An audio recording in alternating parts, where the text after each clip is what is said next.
You're listening to the Cyberwire Network, powered by N2K.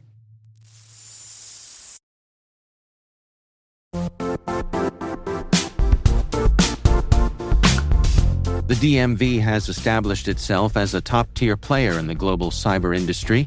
DMV Rising is the premier event for cyber leaders and innovators to engage in meaningful discussions and celebrate the innovation happening in and around the Washington, D.C. area. Join us on Thursday, September 18th to connect with the leading minds shaping our field and experience firsthand why the Washington, D.C. region is the beating heart of cyber innovation. Visit dmvrising.com to secure your spot. With the Walmart app, you can squeeze in those final days of summer and nail that back-to-school shopping list. So keep working on that tan and let Walmart Express Delivery handle the rest. Chromebooks, Clorox wipes, Sharpies, glue sticks, pens, pencils, and more. All delivered in as fast as an hour. So pour yourself another iced tea. Summer's not over.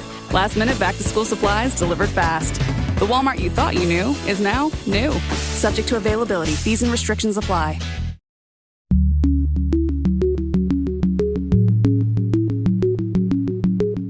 Hello, everyone, and welcome to Caveat, N2K CyberWire's privacy, surveillance, law, and policy podcast. I'm Dave Bittner, and joining me is my co-host Ben Yellen from the University of Maryland Center for Cyber Health and Hazard Strategies. Hey there, Ben. Hello, Dave. And on today's show, our N2K colleague and author of the Caveat newsletter, Ethan Cook, joins us with a closer look at President Trump's big, beautiful bill. Hey there, Ethan. Hey, guys. How you doing? While this show covers legal topics and Ben is a lawyer, the views expressed do not constitute legal advice. For official legal advice on any of the topics we cover, please contact your attorney.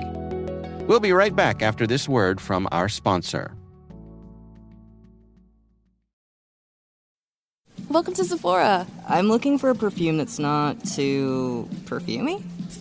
I got you. Serum moisturizer or moisturizer serum. Let's get into layering. My concealer is making me look worse. Sounds like the wrong shade. Let's get you matched. There's only one store that really gets what you're going for. Get beauty from people who get beauty. Only at Sephora. Hi, Let's get you a basket. And we are back. Ethan, before we dig in here to the big, beautiful bill, just a tip of the hat to you for taking the time and going through the big, beautiful bill. I mean, Yeah. it's a monster, right? I mean, how Yes. did you approach it in any sort of reasonable, rational way? Yeah, so the first thing was to cut through all the chaff. Anyone who's familiar with this bill knows that it is one of the largest bills that Congress has passed in a very long time.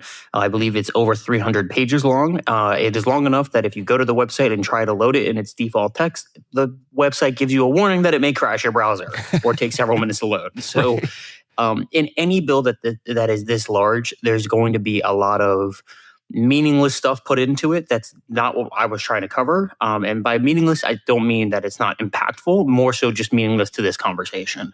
So when I approached this, I knew there was no way that we could cover every little aspect of this bill. It is too large, and one conversation could never cover everything in it. So I primarily just focus on the things that are related to defense, things that are related to security, things that are related to resiliency, and focused on that aspect of the conversation. Obviously, there's a ton of this related to like Medicare, Social Security cuts, things along those lines that are very impactful and certainly are worth a conversation, but aren't impactful for the way that we're trying to look at it from it today. Maybe we should start another podcast just to talk about all the things we're not able to address today. Yeah. If you want to hear our thoughts on, Medicaid and Social Security, then We'll just make it part of CyberWire Pro. There you go. Put it behind the paywall. Right. Yeah. Not only is it less interesting, but it's more expensive. All right. Well, let's start at a high level here. I mean, for folks who may not have followed every detail, Ethan, unpack this for us. What is the big, beautiful bill? And why has it generated so much debate? Yeah, so the Big Beautiful Bill, for context, it's illegally known as HR1, is the stepping stone for the Trump administration and its major funding effort for the next 4 years. Obviously, there's going to be other funding that comes through, but this is a really big hallmark on what its intentions are for the next 4 years and what it is trying to do. So some of the big things that came through this were the extension of the tax cuts, that from 2017. Obviously, I already mentioned the social program cuts, but also a massive influx in spending. I believe it's $150 billion with a B billion dollars into defense, as well as there's another $150 billion put into border security. Not going to cover that portion today, purely looking at the defense aspect. But in here, we have things related to procuring new technologies, improving supply chain resiliency, things along those lines. And the spending is kind of crazy. It puts the U.S. spending on military over $1 trillion. And this money, while I say $150 billion is a lot, worth noting it is over the next 4 years. It's not just 2025, 2026. It is a 4-year program for a lot of these things. But I do think it's worth looking at what these programs are, because it is very indicative of what the Trump administration is trying to do from a defense perspective. Yeah. Can I be snarky and say, should we call it defense or war? I think they put on the website that it's the Department of War is just a nickname. It's not legally changing it. Well, because it requires an act of Congress to legally change it, and I guess they'll have trouble with that. So there is a new placard, though, outside of there is a new placard. Secretary Hegseth's office, so we do have that. Yep. Yeah. All right. Well, so enough of my snark. Let's dig into some of the details here. I mean, my understanding is that a big part of this is defense modernization. What exactly do they mean by that? So I think the defense modernization aspect is saying that for the next 10 years minimum, that wars and I guess the lead up to a war is not going to be won by just raw manpower. It's going to be won by technological advancement. And some people are going to say, well, that's obvious. That's the way it's been forever, right? Whoever developed the bow and arrow over the other group was better, right? Gunpowder. But I think what that means for the modern context is things like investing in mesh networks and communication capabilities. There's $300 million just provisioned just for mesh networks in the Indo-Pacific region. They also are putting $400 million into advancing and the development of advanced command and control tools. $500 million for accelerating the integration of 5G and 6G technologies across the military, and many others that are, and we can go on. I think one of the most important ones was the $500 million to prevent the delay of delivering AI-related military-capable tools. Ben? Yeah, I mean, I think there's a theme here. I think it's reflected in the $1 billion for offensive cyber operations, which is a really significant investment, and I think signifies an acceleration of a strategy that all the three of us have talked about, pushing to more offensive cyber operations as a weapon of foreign policy. The rest of it seems like they could have been bipartisan investments in the Department of Defense. I don't think if you were to go line by line here, there's anything that most members of Congress would per se object to.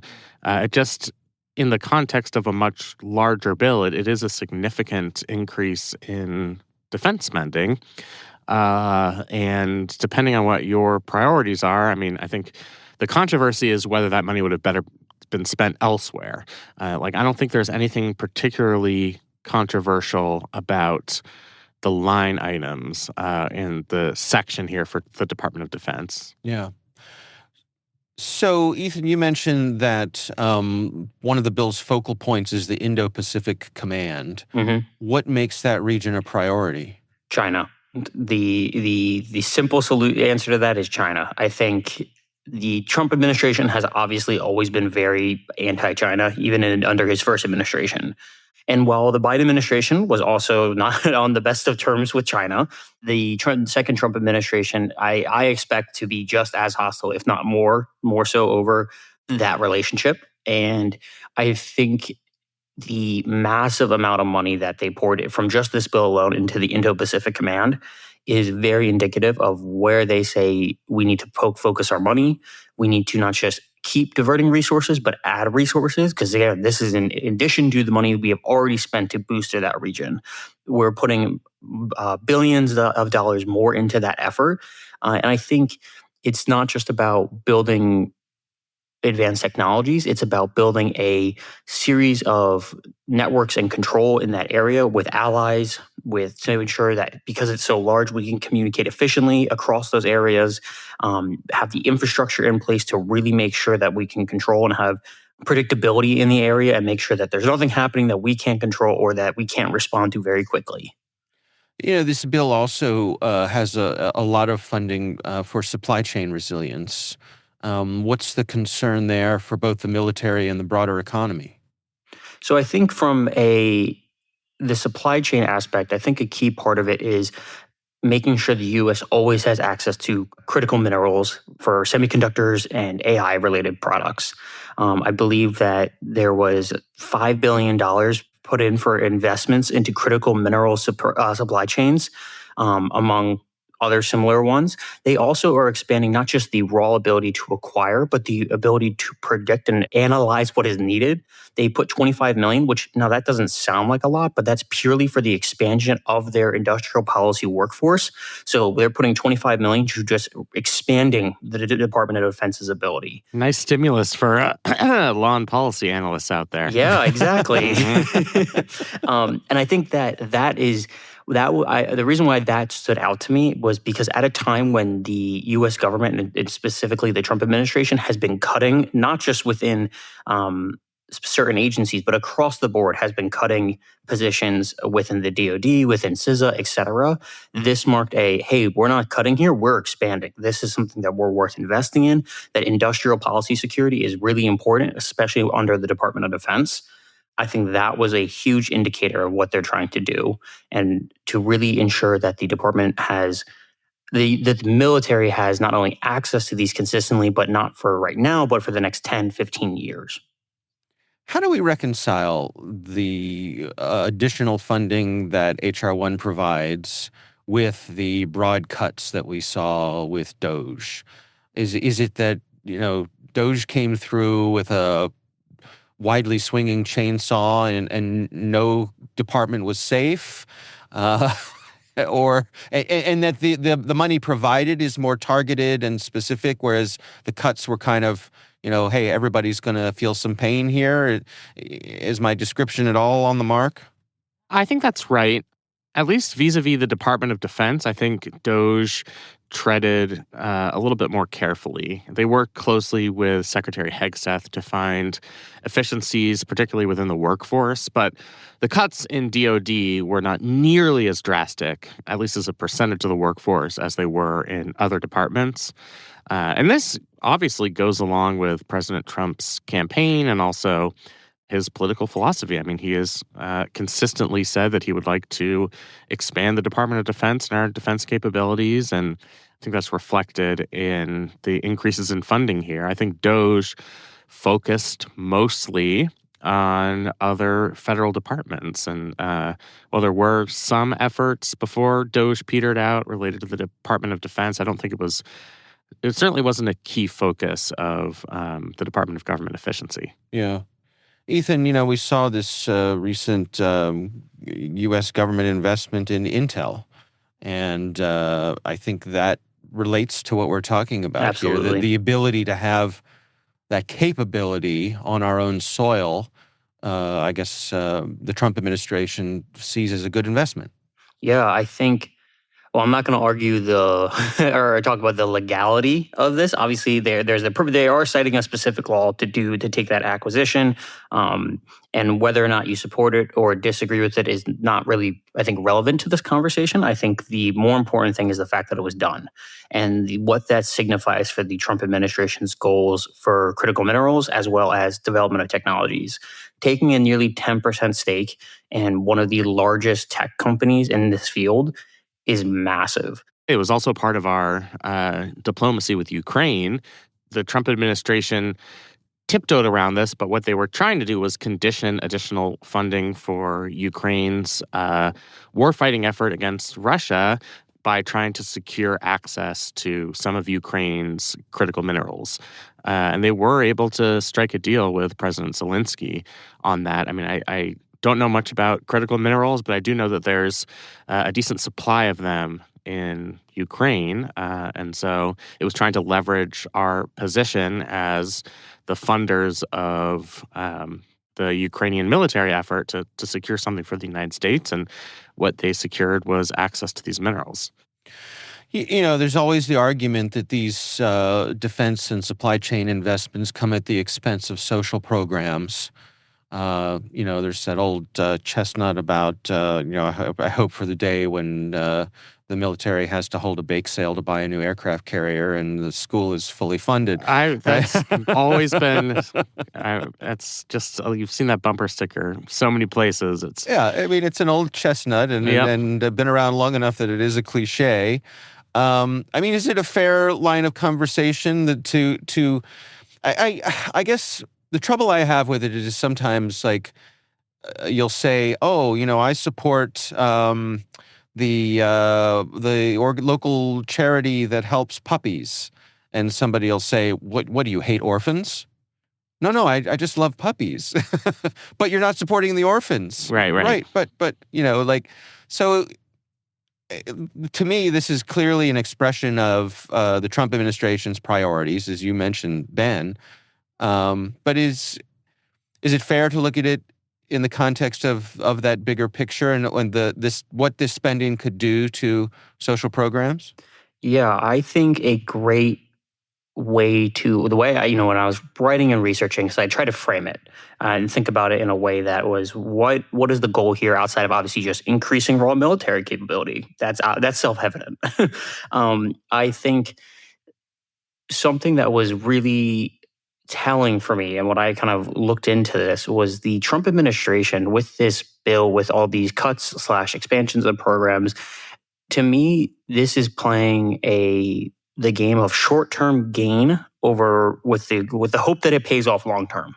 The cuts that are happening right now to social programs and the dramatic expansion of military spending, to me, is sure, there's a ton of economic investment in terms of military industrial complex. There's a ton of money going into that system.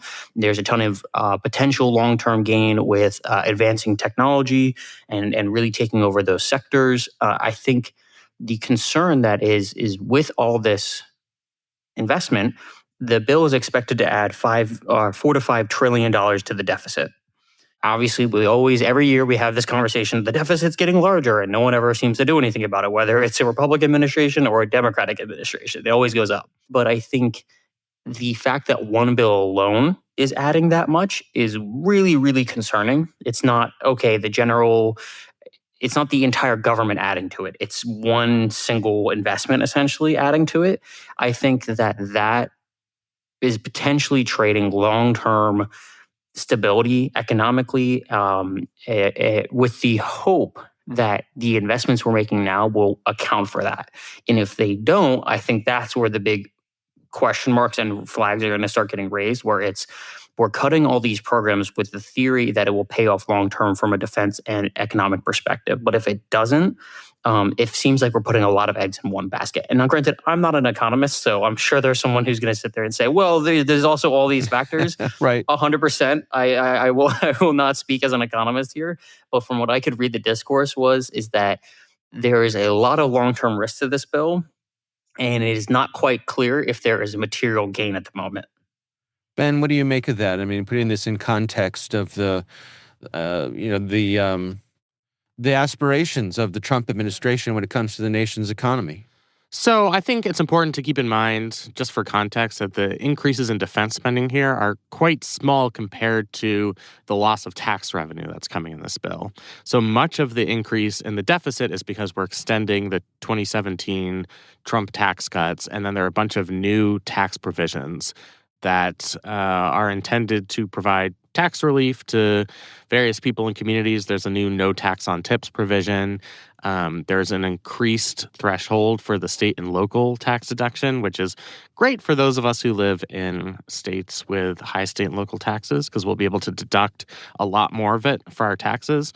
But that costs the government a lot of money. And there are a bunch of other tax provisions that end up leading to that large increase in the deficit. And I think for a long time, the attitude kind of 2008 to 2023 was deficits don't really matter. I mean, we are the world's reserve currency.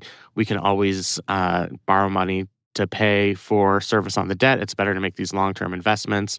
Interest rates were low for the majority of the 2010s, for example. So it really made sense to borrow against the future to make these investments. That is not the case now. Interest rates are quite high.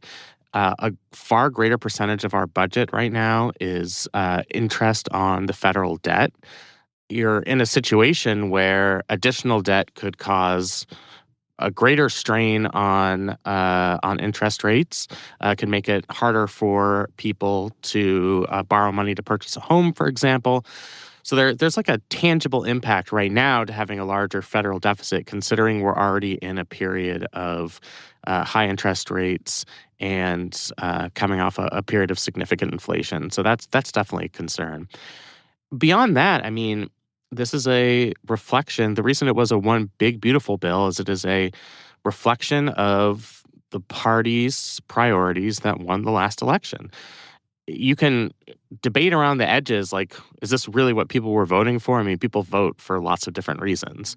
And, I don't think a lot of individual components of this bill are popular, certainly not the cuts in Medicaid, minimal cuts, but some cuts to Medicare, et cetera.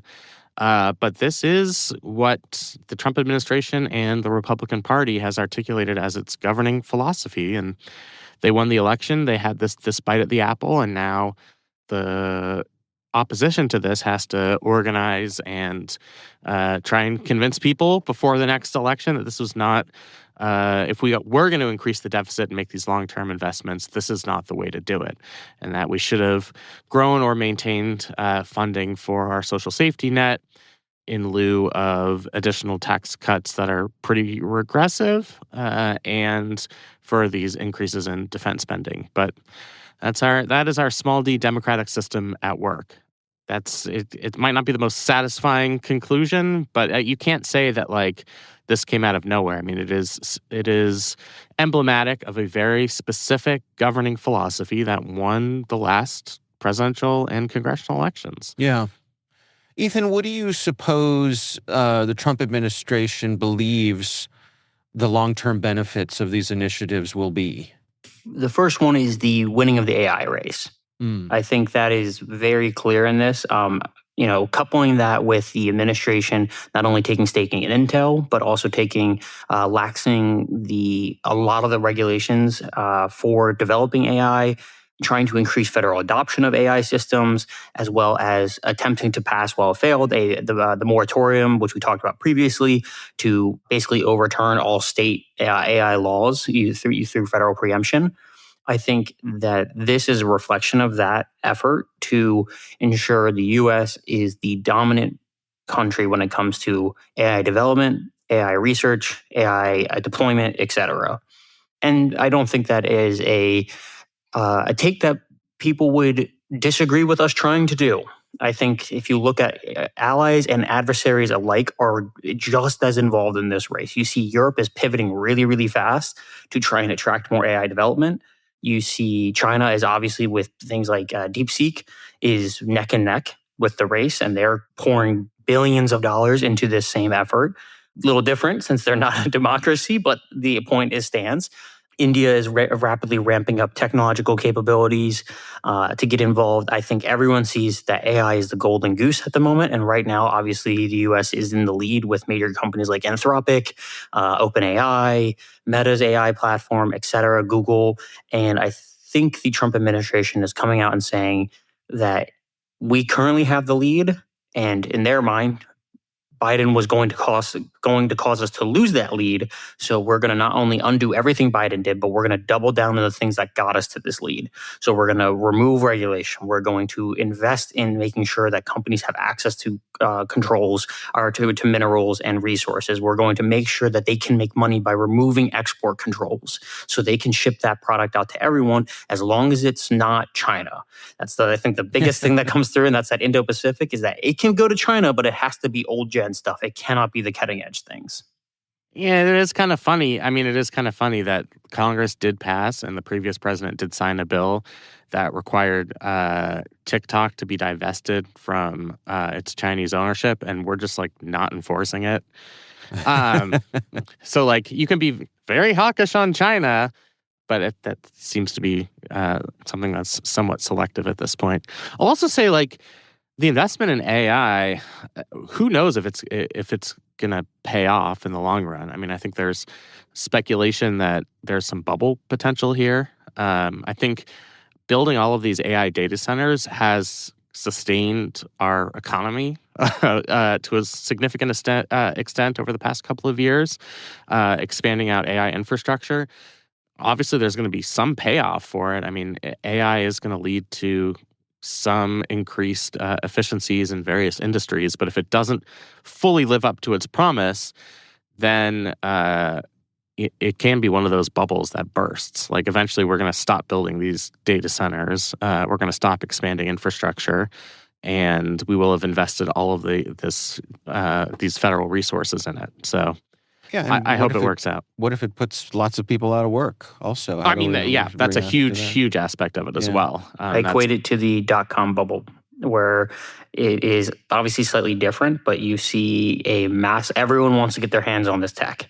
Everyone wants to be involved. Everyone wants a piece of the pie. And a lot of that, there's not enough pie to go around. And the question is who comes out. I think to Ben's point, I have been seeing similar reports that there is a bubble forming, if it's not already there, and that the pop is going to dramatically shake up how we handle AI going forward.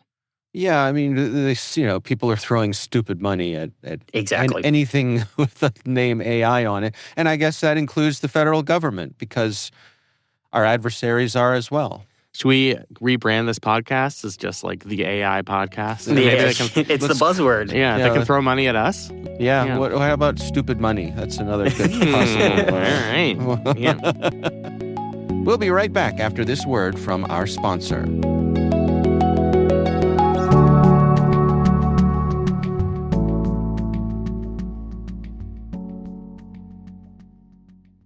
Does it ever feel like you're a marketing professional just speaking into the void? But with LinkedIn ads, you can know you're reaching the right decision makers, a network of 130 million of them, in fact. You can even target buyers by job title, industry, company, seniority, skills, and did I say job title? See how you can avoid the void and reach the right buyers with LinkedIn ads. Spend $250 on your first campaign and get a free $250 credit for the next one. Get started at linkedin.com/campaign. Terms and conditions apply. Hey, it's Paris. You know I love sparkly things, right? Like stars. Duh. And thanks to Hilton and AutoCamp, I just slept under them. Picture me, serving looks by the fire outside my luxurious Airstream, making s'mores with the kids, while a national park is our backdrop. The great outdoors meets Hilton hospitality. That's hot. Explore all the new ways to stay at Hilton.com. Hilton for the stay.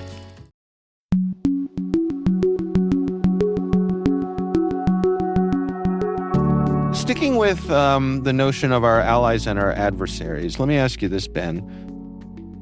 Can you put this bill into context with the reality that many of our longtime allies, countries like Canada, like the UK, like Mexico, are pulling back from their partnerships with us? They're feeling as though we are not the reliable partner that perhaps we once were. How does that play into the spending that's taking place in a bill like this? I mean, I think it just reflects a different foreign policy strategy.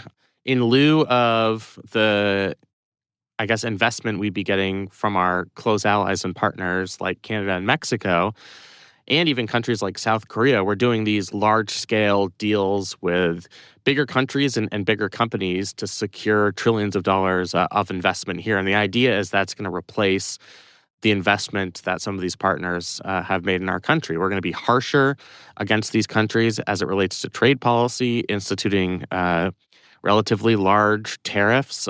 Certainly the across-the-board 10% tariff is significant, and then some of the reciprocal tariffs as well are going to discourage some of our traditional allies from investing in the United States. I think the Trump administration goal is combine kind of secured investments through his own personal diplomatic channels, which lead to nice press conferences in the paved-over Rose Garden. That's one aspect of it. And then to a smaller scale, the investments made in the One Big Beautiful Bill to put us on lead footing for things like artificial intelligence, minerals, offensive cyber capabilities, that sort of thing. So I think it's a two-pronged strategy, but it reflects a shift in foreign policy away from economic consensus that really has ruled across both political parties, that you leverage those good relationships with our allies, have as little barriers to trade as possible with them, that allows both countries to flourish. I think the president fundamentally doesn't believe in that vision, and a lot of his supporters strongly believe that vision has led to the destruction of a lot of communities and the country at large. So I do think it just reflects a completely different set of priorities. Yeah, I guess it does reflect that America First strategy. Ethan, I'm curious, for your take, having read through the bill.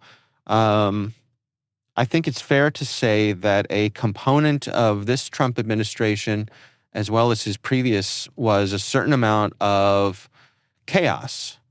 Strategic chaos, right? Like intentional chaos. I'd say, this time around, looking at things like DOGE, just the broad cutting back of government agencies and so on and so forth. To what degree does this bill contain that sort of chaotic aspect, or is it traditional policy and the chaos from the Trump administration is found elsewhere?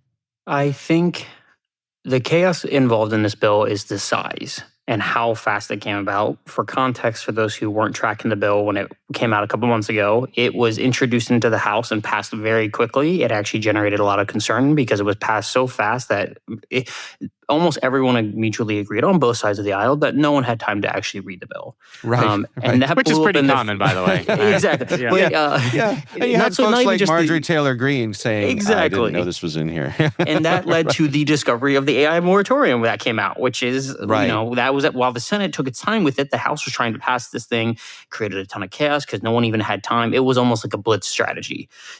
Let's pass it so fast and that people don't even know what's in here, so they can't complain that if they discover something. It's not a bad strategy, by the way. It's not. From a political perspective. Yeah. It's a very good strategy. When you have the vote, when you have both houses of Congress, There are also some funny procedural things here. This was a 50-50 prospect in the United States Senate, and a Republican Senator, Lisa Murkowski, expressed displeasure with large portions of the bill, but said, I'm going to vote for this and hopefully kick it to the House and hopefully they don't deal with it. They'll make some changes to it. She basically just handed the House a loaded gun. Yeah, I the thought House did not make any changes to it and send it to the president's desk. So that was one of the weirdest for people who weren't following that are not familiar with it. That was one of the wildest exchanges I've ever seen a congresswoman do.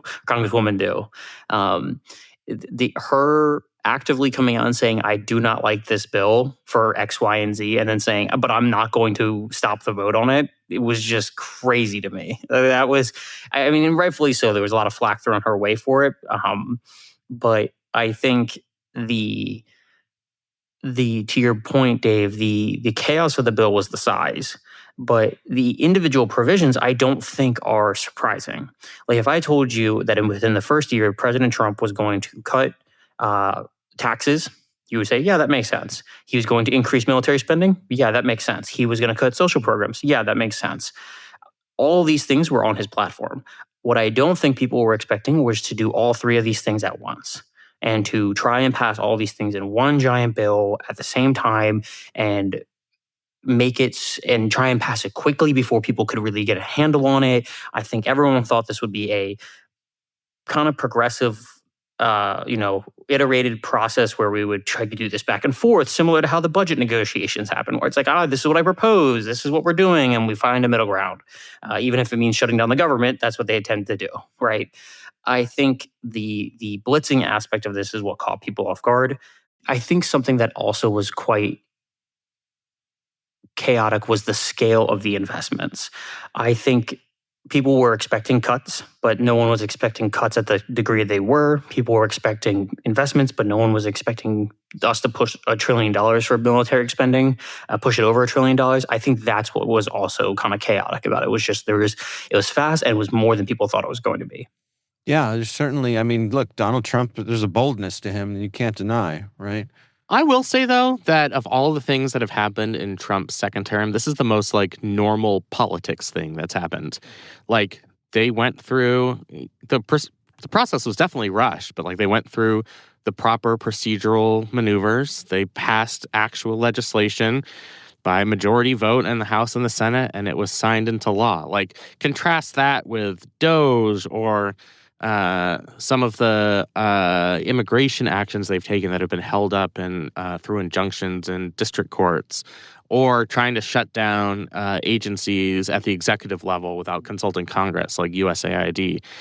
That's very different than what happened here. What happened here is a very standard political process that, if you're dissatisfied with it, can be resolved through political means. Now, I don't want to get too complicated. It's that's a little more difficult when states start gerrymandering their congressional districts.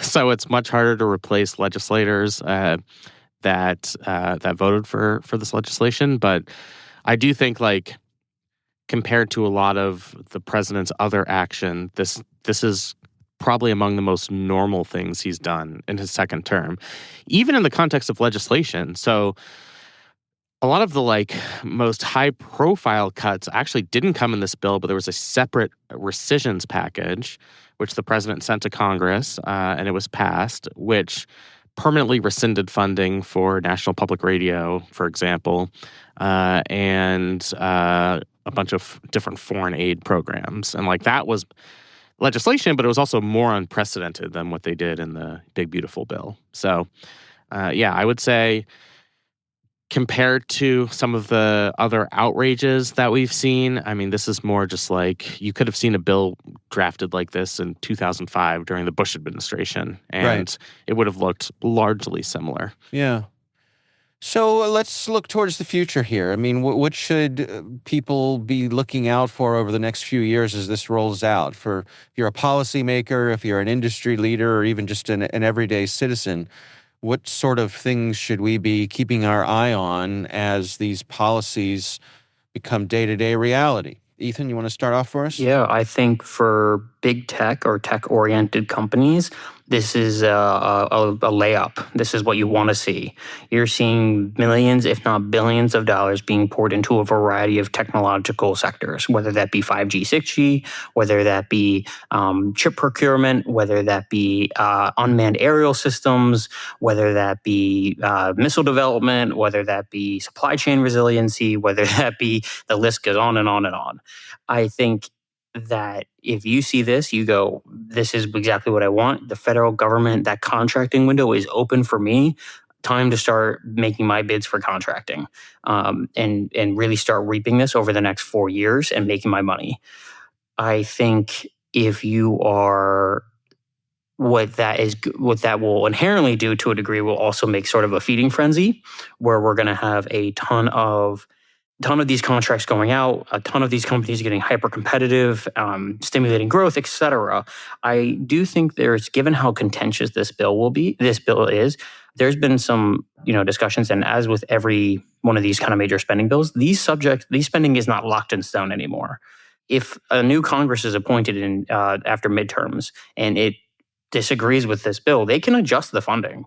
This isn't it's we've provisioned $500 million for this. It's locked in. It's never going to change. These funding amounts can be changed. And I think that given how contentious this bill was, and given how contentious the cuts were for both a tax and social service perspective, I don't know if they would outright cut all these programs, but I think there would be some accountability brought in possibly, and that could be an interesting long-term shakeup to some of these efforts. What do you think about that, Ben? I mean, it's 18 months before the midterms. And even then, I mean, Trump is still going to be president, and you could try to threaten to shut down the government, but that rarely works out for the side threatening to shut down the government. And I frankly have not seen Democrats try to campaign on reversing or repealing even individual provisions of the One Big Beautiful Bill Act. I mean, I think there are high-level criticisms that are part of campaign rhetoric about what this bill does, but I haven't seen, like, on day one, if you elect a Democratic House and Senate, we will rescind funding for these increases. And so, we have not seen that. Every provision in this bill, because this is a reconciliation bill, expires in 10 years. You can't institute any spending or policy changes, for that matter, in a reconciliation bill beyond that 10-year window. That 10-year window also happens to coincide with something else that's projected to take place around 2034, 2035, which is that we're kind of going to run out of money for our Social Security Trust Fund. We are paying out more money than we're taking in, and so that fund is projected to be insolvent around then. So we're going to have to figure out some mechanism to continue to pay people's promised Social Security benefits. So there's probably sometime in the middle 2030s. Who the heck knows what's going to be happening politically at that time? Right around when I'm set to retire. Right. I just accepted I'm never seeing Social Security. Yeah, I would not rely on it myself. Yep. Look, it sounds to me like, regardless of how any of us feel personally about Donald Trump, his administration, his policies, the components of this bill that we've been talking about today don't seem terribly unreasonable. Is that an accurate description to say? Like, they align with what the president campaigned on. They align with the promises that he made. None of them seem to come way out of left field. And again, I'm just limiting this to the things we talked about here today, the cyber elements of it. Is that a fair assessment? Yeah, I think so. I think begrudgingly, right? Like, I think you got a concession out of Ben. That's crazy. Well, I just think like the things that people object to in this bill are unrelated to these defense provisions. Like, you can object ideologically to spending more money on the Department of whatever it's called now, but this isn't like billions of dollars for F-16s that are never going to fly. Like, this is. These are investments we ever made. Yeah, exactly. I think these are reasonable investments. It's just when you have a bill this large, like, I think there are so many other reasons to oppose it. I don't think the nature of the opposition is going to come down to increasing our offensive cyber operations or investing in critical minerals to build out artificial intelligence. Like, I think it is interesting that in a however many page bill you get a lot of different policy changes, and a lot of them are going to be unobjectionable. So I don't think that's going to be the nature of the opposition here. I think the nature of the opposition is the tax provisions and cuts to the social safety net. I think that's going to be the kind of headline battle we'll see vis-a-vis this legislation as it plays out in Congress over the next few years. All right, Ethan, final thoughts? Yeah, I would say that HR1 is obviously way too big for its own good. And I think that was intentional. I would say that I think the defense provisions in this bill are, to Ben's point and your point, I don't think that they're necessarily bad. I don't think that they're anything that I would necessarily object to. I think my point of contention with them is this seems to be similar to what we talked about earlier with it's almost, let's throw everything on the wall and see what sticks.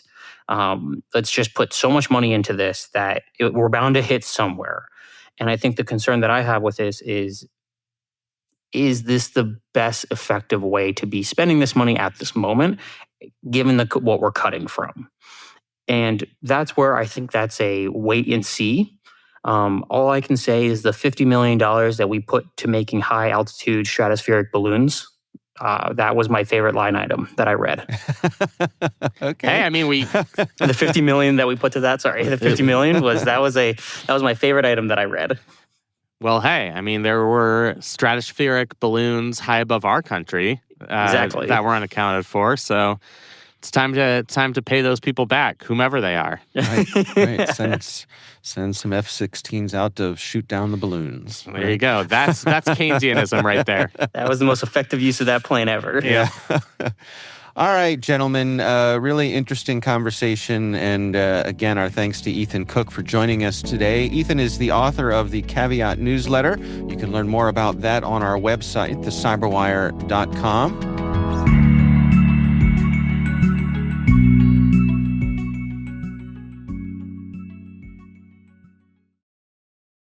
This episode is brought to you by Nespresso and Samra Origins by The Weekend Coffee Collection. Introducing Samra Origins.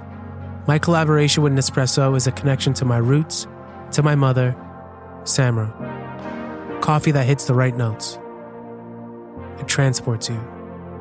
Crafted with unique notes and bold, soaring flavors. Experience a taste that moves you. Nespresso and Samra Origins. Discover more at Nespresso.com.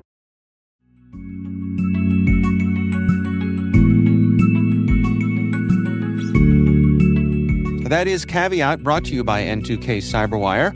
We'd love to know what you think of this podcast. Your feedback ensures we deliver the insights that keep you a step ahead in the rapidly changing world of cybersecurity. If you like our show, please share a rating and review in your favorite podcast app. Please also fill out the survey in the show notes or send an email to caveat@n2k.com. This episode is produced by Liz Stokes. Our executive producer is Jennifer Eiben. The show is mixed by Trey Hester. Peter Kilpie is our publisher. I'm Dave Bittner. I'm Ben Yellen. And I'm Ethan Cook. Thanks for listening.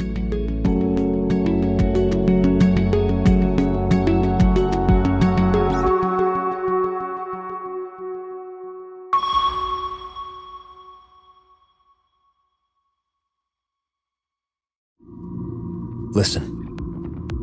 That's the sound of the fully electric Audi Q6 e-tron.